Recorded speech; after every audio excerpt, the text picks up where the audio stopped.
Bonjour, aujourd'hui je voudrais aborder la question de savoir comment choisir un thème de conférence.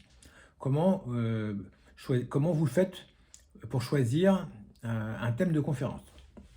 Donc, moi j'ai pas de recette miracle, mais je peux vous partager mon expérience qui s'appuie sur trois grandes sources de choix.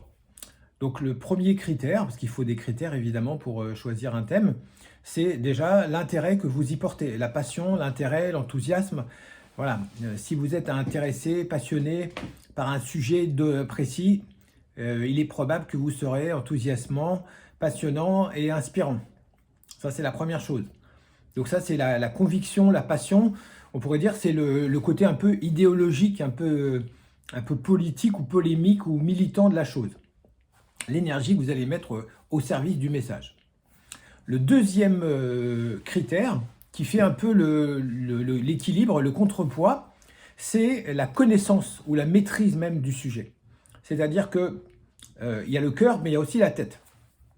La tête, ça veut dire que, a priori, quand vous êtes conférencier ou conférencière, vous êtes censé être l'expert du sujet. Donc ça veut dire que vous êtes censé en connaître plus que les gens qui sont dans la pièce, évidemment, dans la salle, évidemment. Et théoriquement, parce que voilà, c'est pas forcément toujours possible, mais théoriquement, vous êtes censé tout savoir sur un sujet précis, minuscropique, sur un petit sujet. Donc, est-ce que vous avez dans votre portefeuille de connaissances des thèmes, des thématiques, des sujets que vous maîtrisez? C'est évidemment par là qu'il faut commencer.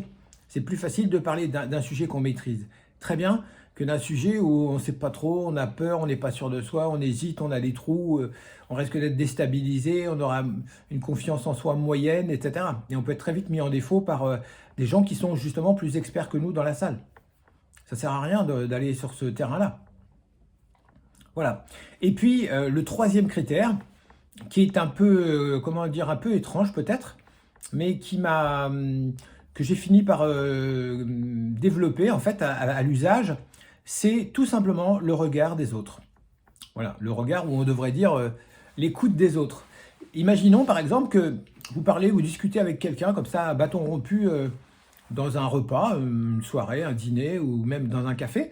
Et puis au bout d'un moment, la personne vous dit: «Ah, c'est génial comment tu parles du sujet, ça serait bien que tu puisses en parler devant un groupe, tu pourrais peut-être faire une conférence là-dessus». Voilà. Si quelqu'un vous dit ça, c'est très bon signe. Ça veut dire que la personne, elle est déjà en train de se projeter, en fait, elle est en train de vous imaginer, en train de parler à un groupe et elle imagine que ça passera bien.